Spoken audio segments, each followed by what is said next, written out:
Later this morning, 3 airmen who were killed in an air fueling crash in Iraq will be brought home. President Trump will attend the dignified transfer at Dover Air Force Base. And this comes as Iran retaliated overnight after Israel killed 2 high-ranking Iranian officials. ABC's Patrick Ravel has the latest from Doha. Overnight, Iran launching new strikes on Israel. These apparent cluster warheads seen falling over Tel Aviv. Israeli officials say an elderly couple in this building were killed by shrapnel from a missile interception.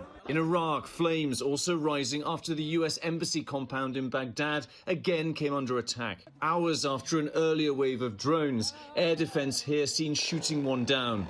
Meanwhile, the U.S. taking new action in the Strait of Hormuz, dropping multiple 5,000-pound so-called bunker buster bombs on hardened Iranian missile sites along the strait that could be used to target ships. But the waterway remains virtually shut down, choking off global oil shipments. U.S. allies in Europe are refusing President Trump's request for military help reopening the strait, saying this is not their war. Trump now insisting the U.S. doesn't need Europe's help. We don't need too much help, and we don't need any help, actually. In Tehran, the regime shaken after Israeli strikes killed 2 of its top surviving leadership. Iran now confirming the death of National Security Chief Ali Larijani, widely seen as one of the regime's de facto leaders. Also killed the commander of Iran's feared Basij militia. Both were key in the violent crackdown on Iranian protesters in January that killed thousands. I would argue the death of Ali Larijani is just as significant for Iran as the death of Ali Khamenei, the former supreme leader. This alone won't make it collapse, but I don't think that Iran can continue to lose leaders at this level for weeks on end. Israel now also launching drone attacks on dozens of security checkpoints in Tehran,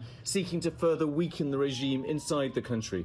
A growing question here is whether U.S. ground troops might be used in any operation to try to reopen the Strait of Hormuz. An expeditionary unit of 2,500 Marines is expected to arrive here in the next 2 weeks. Patrick Reevell, ABC News, Doha.